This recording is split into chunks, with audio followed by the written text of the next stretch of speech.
Stroke, जिसे कभी मस्तिष्क का दौरा भी कहा जाता है, तब होता है जब मस्तिष्क के हिस्से में रक्त की आपूर्ति ब्लॉक हो जाती है या जब मस्तिष्क में एक रक्त वाहिका फट जाती है।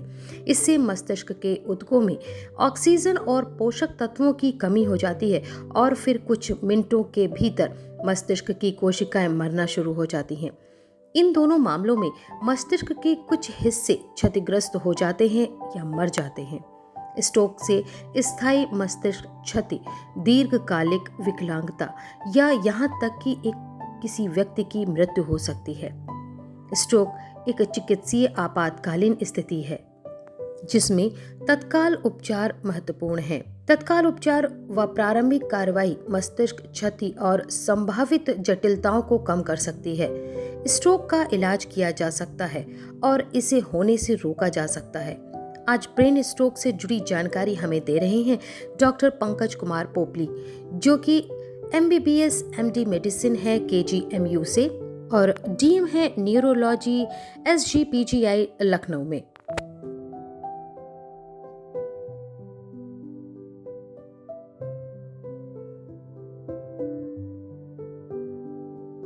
Hello and welcome to ONA news. मैं आयुषी आपका स्वागत करती हूं हमारे इस खास कार्यक्रम हेल्थ लाइन में।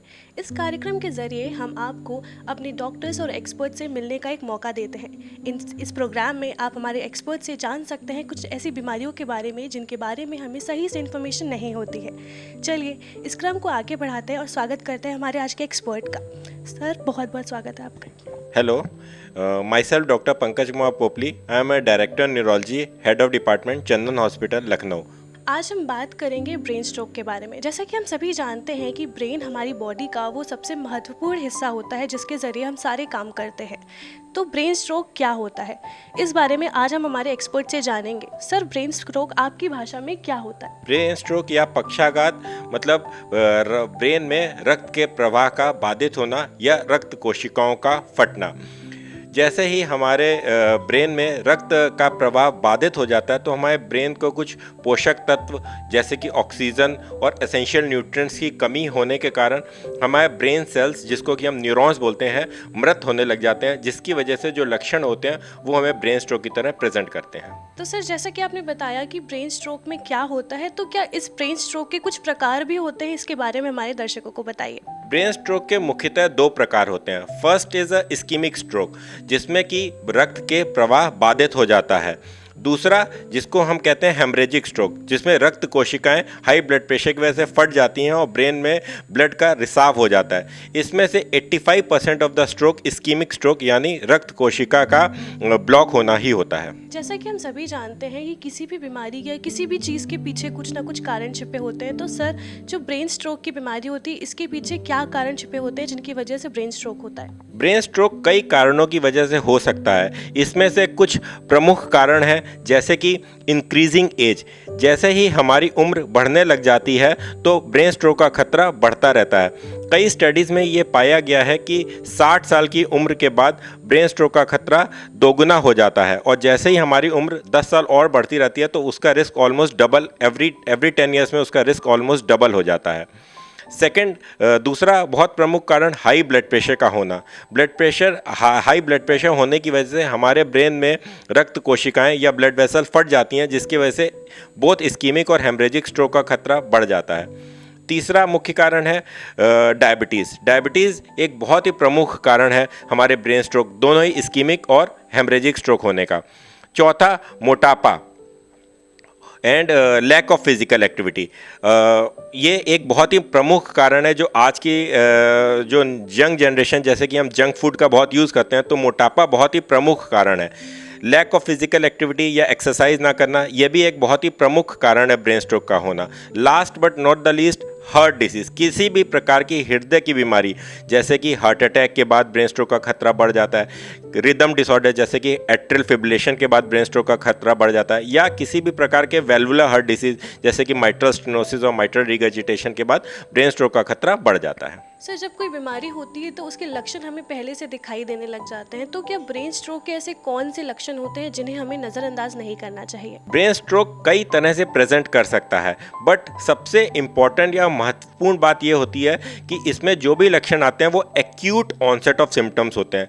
मतलब कि मरीज कुछ क्षणों पहले बिल्कुल ठीक होता है और ये सिम्टम अचानक आते हैं। आप बिल्कुल ठीक हैं और with in seconds two minutes आपको कुछ सिम्टम दिखने लग गए हैं। कई परिस्थितियों में ये सिम्टम रिवर्स भी कर जाते हैं, जिसको कि हम ट्रांजिएंट इस्कीमिक अटैक कहते हैं। महत्वपूर्ण बात अगेन ये है कि हमें इन सिम्टम्स को नज़रअंदाज नहीं करना चाहिए।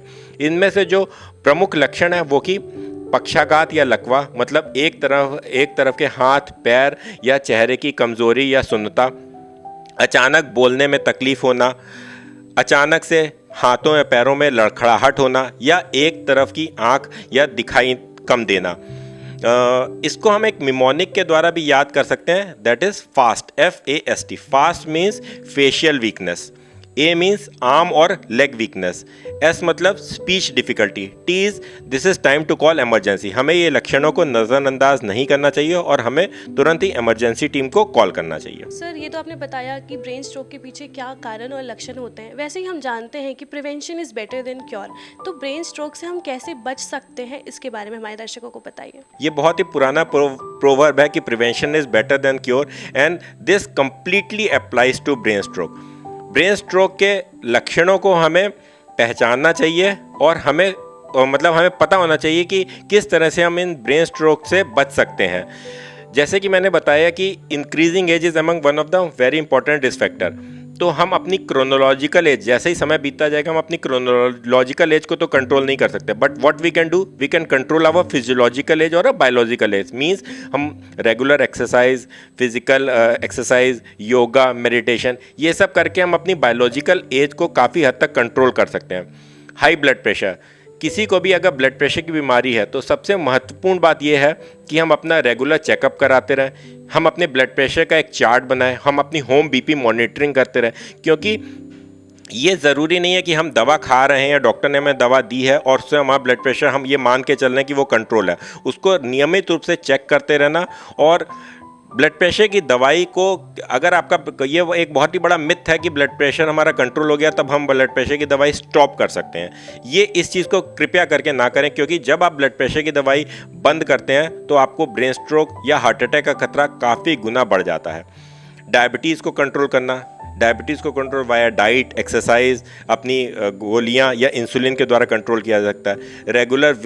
रेगुलर एक्सरसाइज, फिजिकल एक्टिविटी मैंने बताई है, ये सब चीज़ों के द्वारा हम ब्रेन स्ट्रोक के खतरे से काफ़ी हद तक प्रिवेंट कर सकते हैं। किसी भी बीमारी के इलाज के पीछे उसका सही डायग्नोसिस बहुत मैटर करता है, तो इस ब्रेन स्ट्रोक की बीमारी का सही डायग्नोसिस हम कैसे कर सकते हैं?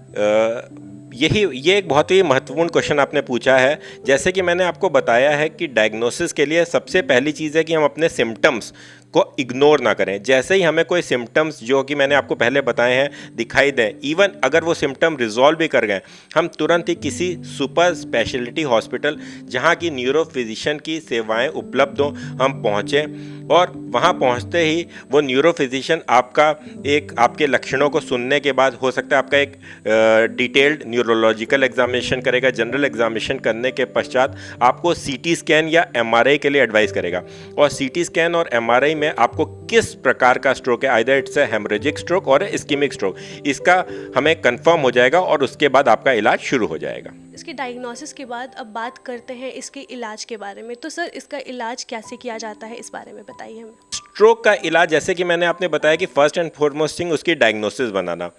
जैसे ही इलाज इस पे बहुत निर्भर करता है कि आप कितने घंटों के भीतर अस्पताल या एक सुपर स्पेशलिटी हॉस्पिटल जहाँ की स्ट्रोक प्रोटोकॉल फॉलो हो रहा है, आप कितनी जल्दी उस अस्पताल में पहुँच जाते हैं। अगर आप स्ट्रोक के लक्षणों के 3 घंटे के भीतर किसी भी ऐसे अस्पताल जहाँ की स्ट्रोक प्रोटोकॉल फॉलो होता है कि अंदर पहुँच जाते हैं, तो आपका CT स्कैन या MRI के बाद ये कंफर्म हो जाता है कि आपको इस्कीमिक स्ट्रोक है कि हेमरेजिक स्ट्रोक है।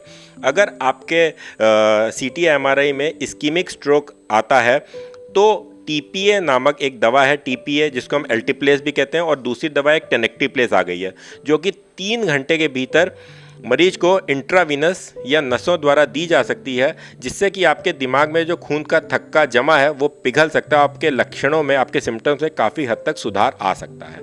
अगर आपको हेमरेजिक स्ट्रोक है तब ये दवा नहीं दी जा सकती है। उस केस में अगर बहुत बड़ा हेमरेज है तो हो सकता है आपको न्यूरो सर्जरी या कोई इंटरवेंशन की ज़रूरत पड़े। अदरवाइज आप कंजर्वेटिवली ट्रीट करके उससे भी काफ़ी हद तक सुधार पा सकते हैं। ये एक बहुत ही स्पेशलाइज्ड ब्रांच है और इसके लिए आपको कोई स्पेशलाइज्ड हॉस्पिटल या स्पेशलाइज्ड सेंटर जहाँ की स्पेसिफिक स्ट्रोक प्रोटोकॉल फॉलो होते हैं और स्ट्रोक यूनिट हो, वहाँ इलाज करवाना चाहिए। सर, किसी भी बीमारी या उसके इलाज के दौरान हमारी रोज़मर्रा की ज़िंदगी में बहुत सारे ऐसे चेंजेस आते हैं, तो ब्रेन स्ट्रोक की बीमारी के दौरान ऐसे क्या चेंजेस होते हैं रोज़मर्रा की ज़िंदगी में जिन्हें हमें इग्नोर नहीं करना चाहिए? ब्रेन स्ट्रोक के पश्चात रोज़मर्रा की ज़िंदगी में काफ़ी चेंजेस आ जाते हैं। जैसे कि मैंने आपको बताया कि इसका सबसे प्रमुख लक्षण लकवा या एक तरफ का पक्षाघात या एक तरफ के बॉडी का, शरीर का, हाथ पैरों का ना चलना है। तो आप ये समझिए कि किसी एक इंसान का एक तरफ का हाथ पैर अगर वर्क नहीं कर रहा, काम नहीं कर रहा, तो वो almost he becomes dependent on other family members. उसके साथ साथ उसके परिवार के एक और सदस्य को उसकी सारी डेली एक्टिविटीज़ के लिए उस मरीज को किसी न किसी की ज़रूरत पड़ती है। इवन खाना खिलाने के लिए, नॉर्मल वॉशिंग के लिए, टॉयलेट केयर के लिए आपको हर समय किसी न किसी एक इंसान की ज़रूरत पड़ती है। तो ब्रेन स्ट्रोक का बचाव बहुत इंपॉर्टेंट है और अगर ब्रेन स्ट्रोक हो जाए तो उसका treatment with a specific physiotherapy बहुत इंपॉर्टेंट है। सर, अभी आपने बात की ब्रेन स्ट्रोक में एक इंसान को किसी भी की ज़रूरत पड़ती है अपने साथ में, तो क्या ब्रेन स्ट्रोक की बीमारी के दौरान जब भी इलाज चल रहा होता है किस तरह की डाइट लेनी चाहिए, इसमें भी कोई चेंजेस करने चाहिए या नहीं? डाइट का बहुत ही महत्वपूर्ण रोल है ब्रेन स्ट्रोक के बाद। सपोज़ एक चीज़ हम मान के चलें कि जैसे पेशेंट की एक तरफ के हाथ पैरों में कमज़ोरी आ गई है तो उसकी वजह से उसके गले की मांसपेशियों में भी कमज़ोरी आ जाती है। तो कभी कभी हमें ऐसे पेशेंट्स को हम मुंह से खाना नहीं दे सकते हैं। We have to keep that patient NPO and we have to put, हम लोग को उसके एक नाक के द्वारा नरील, जिसको कि हम राइल्स ट्यूब कहते हैं, राइल्स ट्यूब से कुछ दिनों से कुछ महीनों तक हमें राइल्स ट्यूब से फीडिंग देनी पड़ती है। हम लोग को पेशेंट को लिक्विड डाइट में रखना पड़ता है। और ब्रेन स्ट्रोक होने के बाद ये तो बहुत एक कॉमन कॉन्सेप्ट है कि फिर हमें सॉल्ट, जितना नमक कम हो खाने में, जितना ऑयली फूड कम हो, जितना हमारे खाने में वेजिटेबल्स हों, फ्रूट्स हों, सैलड्स हों, उसका सेवन उतना ही बढ़ा देना चाहिए। और जितना कि फूड आइटम जिसमें कि फ्री शुगर्स होती हैं, कोलेस्ट्रॉल होता है, उसकी मात्रा कम कर देनी चाहिए। और हो सकता है शुरुआत के कुछ दिनों में जब हम मरीज को ओरली फीड ना कर पा रहा हो मरीज, तो हमें राइस ट्यूब फीडिंग पे ही रखना पड़ता है पेशेंट को। सर, चलते चलते जो भी दर्शक हमारे इस प्रोग्राम को देख रहे हैं उन्हें आप क्या सजेशन देना चाहेंगे, उनको सुझाव क्या देना चाहेंगे? मेरा दर्शकों से केवल एक ही सुझाव है कि किसी भी प्रकार के न्यूरोलॉजिकल सिम्टम्स को, जो कि मैंने अभी आपको बताए हैं, कि इग्नोर ना करें, specifically in elderly patient with risk factors like diabetes, hypertension. अगर हमको डायबिटीज़, हाइपरटेंशन और उम्र के हम 50 क्रॉस कर चुके हैं तो हमें किसी भी तरह के, even if the symptoms are very minor, वो अलार्मिंग सिम्टम्स है, आप अगर उन सिम्टम्स को नज़रअंदाज करेंगे तो हो सकता है ये पहला माइनर स्ट्रोक आया हो, जिसको कि हम ट्रांजिएंट इस्कीमिक अटैक कहते हैं। ट्रांजिएंट इस्कीमिक अटैक किसी को भी अगर हो जाता है तो आपको नेक्स्ट स्ट्रोक, मेजर स्ट्रोक आने का खतरा 10 टाइम्स बढ़ जाता है, 10 टाइम्स बढ़ जाता है। तो अगर हम इन सिम्टम्स को इग्नोर ना करके हम तुरंत ही किसी विशेषज्ञ की सलाह ले लें और विशेषज्ञ आपको डायग्नोस करके, टीआई के डायग्नोस करके आपको खून पतला करने की दवाइयाँ, जिसको कि एस्प्रिन्स कहते हैं, कि रख देता है, तो स्ट्रोक का खतरा काफ़ी हद तक बचा जा सकता है। और जैसे कि मैंने दूसरा बताया कि आज की जो हम लोग की स्ट्रेसफुल लाइफ है उसमें regular exercise, weight reduction, yoga, meditation, इनका बहुत ही बड़ा रोल है। स्मोकिंग सीजेशन, अल्कोहल का परहेज़ करना, ये सब चीज़ों से करके हम स्ट्रोक से बच सकते हैं और बचाव ही इलाज है, सबसे अच्छा इलाज है। Thank you so much sir, हमसे जुड़ने के लिए और हमारे दर्शकों के साथ अपने सुझाव शेयर करने के लिए। Thank you so much. तो ये थे हमारे साथ डॉक्टर पंकज, जिन्होंने हमें बताया कि ब्रेन स्ट्रोक क्या होता है, इससे कैसे बच सकते हैं, इसका सही इलाज क्या है और हमें किस तरह की डाइट करनी चाहिए, किस तरह से हमें योगा और मेडिटेशन करते रहना चाहिए ताकि हम इस बीमारी से अच्छे से बच सकें। चलिए फिर मिलेंगे आपसे किसी नए प्रोग्राम में नए एक्सपर्ट के साथ। तब तक बने रहिए हमारे साथ, हमारे इस खास कार्यक्रम हेल्थ लाइन में।